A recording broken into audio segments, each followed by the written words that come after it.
Hey guys, it's Flip. This product is called Quickrete Concrete Crack Seal, and today I'm going to do a quick update video to show you how this looks 3 years after using it to fill in some cracks in concrete.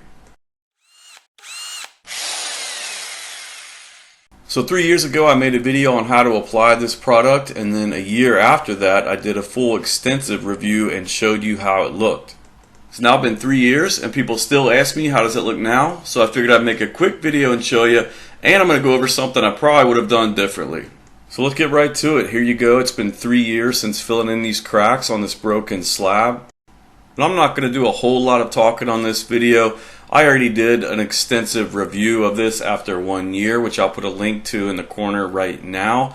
This is going to be more just to show you how it looks after 3 years. So as you can see here, I didn't do any extra preparation before this video. There's weeds growing up through the filler. The concrete definitely needs pressure washed. All I did is move the garbage cans out of the way, and I did blow off some of the leaves, but that's it. And I do pressure wash this concrete. That's something that people commented a lot about in the last video, is that you need to pressure wash your concrete. I pressure wash this about once a year. It's just the north side of my house, so it gets zero sunlight. I do clean it about once a year. I'll even put a video in the corner of the screen right now of me pressure washing this. And here's a shot of a couple of those joints I filled in. Another thing that people commented a lot about on the 1 year review is that this slab is beyond repair and you should just tear it up and re-pour the slab. In most cases I would agree with that statement. This is definitely a busted up slab. But in this situation I just didn't really care.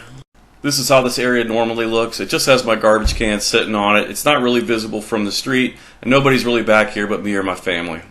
Now if this were my patio or somewhere more visible, I would say yes, definitely just tear this up and re-pour the slab.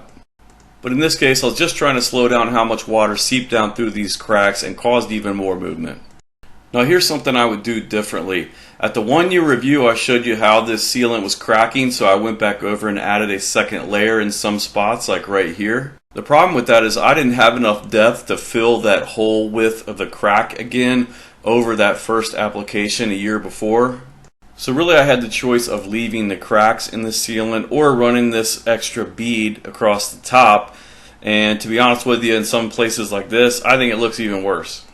You can see the extra bead along the top here really distinctly, and I don't like how it looks.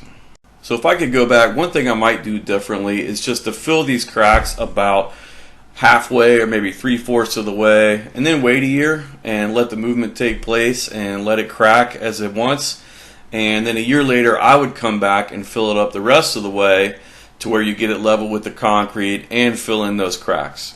Now that's not how the directions say to do it, but I think that's how I would do it. So one more time, here's a sped up shot of me applying the product 3 years ago. Here's what it looked like after drying for a couple of days. And here's what it looks like 3 years later. So that's it. So people have been asking, so I wanted to give you a quick update of how it looked now. Let me know in the comments below what you think of the product and the video. If you liked the video or found it useful, please hit the like button and subscribe to my channel. Thanks for watching.